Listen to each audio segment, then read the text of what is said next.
Karimnagar to Sabarimala మహాపాదయాత్ర భాగంలో మనం ఈరోజు ఓసూరు నుంచి మనం ఉద్దానపల్లె మీదుగా రాయకోటి చేరబోతున్నాం సాయంకాలంకి.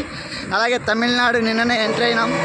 మన మహాపాదయాత్రలో మధ్యలో మన బెజ్జంకి దగ్గర మన గురుస్వామి కలవడం, రేపాక నుంచి మహానుభావులు 11 మంచి మహాపాదయాత్ర వస్తున్నారు స్వామి.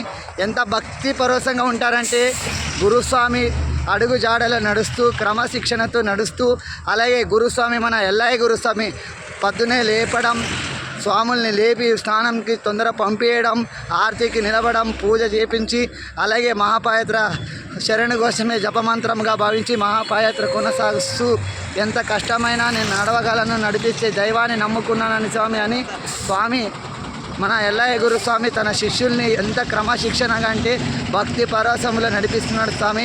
ఇలాంటి వాళ్ళతో నేను మహాపాదయాత్ర చేస్తున్నా అంటే పూర్వజన్మ సుకృతం. అలాగే ఇలాంటి గురువుని పొందడం రేపాక వాళ్ళకి కూడా చాలా సంతోషం. ఎందుకంటే పూర్వజన్మ సుకృతం. గురువు లేని విద్య గుడ్డి విద్య అంటారు. అలాగే గురువే సర్వలోకానాం విశదే భవరోగీనాం ఇదే సర్వ విద్యానాం దక్షిణామూర్తి అంటారు.